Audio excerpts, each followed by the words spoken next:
Aujourd'hui, nous allons parler d'une mosaïque antique qui est datée de entre 115 et 150 après Jésus-Christ, qui a été retrouvée dans une maison à Antioche, qui est l'actuelle Turquie. Cette mosaïque présente un thème qui est un thème courant de l'art antique, qui est le jugement de Paris. Nous allons voir en quoi ce jugement consiste. Tout d'abord, pourquoi faire le choix de créer une mosaïque plutôt qu'une peinture?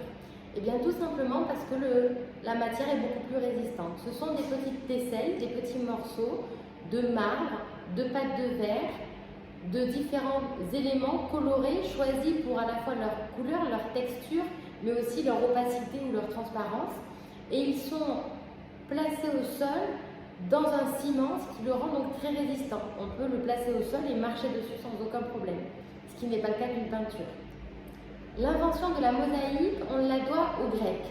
Elle a été empruntée aux Grecs par les Romains et puis ensuite par tout le bassin méditerranéen. Donc l'Empire romain a ainsi diffusé cette technique qui est une prouesse aussi bien technique qu'artistique. Je vous disais que le jugement de Paris, c'était un thème récurrent de l'art antique. Alors, quel est cet épisode mythologique qui est si connu? Eh bien, lors d'un banquet où tous les dieux ont été invités, Eris, la déesse de la discorde, n'a pas été invitée. Vexée par ce rejet, elle vient au mariage et jette une pomme sur la table du banquet avec écrit dessus « à la plus belle ». Héra, Athéna et Aphrodite se disputent la pomme.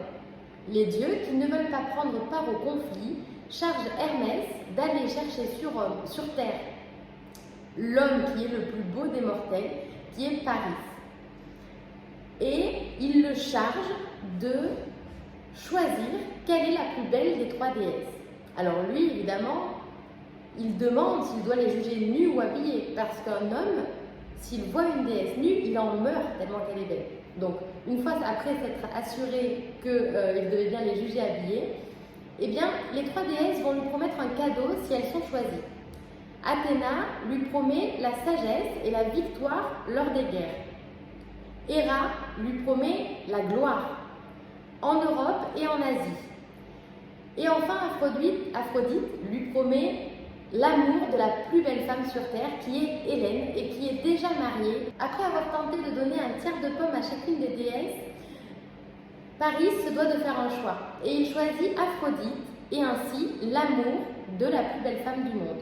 Le fait qu'il choisisse l'amour est symbolisé dans cette œuvre par, ici et là, deux statues en haut de colonnes qui sont Eros, le fils d'Aphrodite, donc le petit dieu de l'amour, celui qui, en tirant ses flèches, rend amoureux les personnes, et Psyché, qui est l'amour de sa vie, amour qu'il a perdu et qui prédestine en fait ce qui va arriver à Paris et Hélène. Donc nous voyons ici les trois déesses que l'on peut assez bien reconnaître. Athéna, ici, porte le casque et la lance puisque c'est la déesse de la sagesse et de la guerre. Elle a également une cuirasse qu'on appelle l'égibe, qui est une cuirasse de cuir de chèvre sur lesquelles il y a des serpents, et c'est quelque chose que lui a fait cadeau son père Zeus. Juste à côté d'Athéna, il y a ici Héra, donc la femme de Zeus, qu'on reconnaît car elle trône, c'est la reine des dieux. Et à côté, nous avons Aphrodite, que l'on reconnaît dans sa belle robe, puisqu'elle est la déesse de l'amour et de la fertilité. Paris est ici assis devant les trois déesses, et on sait que c'est lui grâce aux animaux qui l'entourent et qui rappellent son métier de berger. À côté de lui, qu'on reconnaît grâce à son caducée et aux ailes qui sont à ses pieds, juste ici, c'est Hermès qui vient lui demander de choisir entre les trois déesses. Alors on peut se demander pourquoi nous avons un contour qui rappelle le monde dionysiaque, c'est-à-dire le monde de Dionysos. On le reconnaît car il y a des grappes de raisin, le lierre et des têtes juste ici de Dionysos. Eh bien, parce que avant de se marier avec Hélène, tout du moins d'aller la chercher, ce qui déclenchera la guerre de Troie, Paris est marié à Eunoné. Eunoné, c'est littéralement traduit la vineuse, et elle fait partie du monde dionysiaque. Donc, il va se séparer du monde dionysiaque, c'est pour ça que c'est le contour et que c'est bien séparé, pour aller chercher l'amour d'Hélène. Eunoné lui avait prédit qu'il serait blessé lors d'un combat et qu'elle serait la seule à pouvoir le sauver.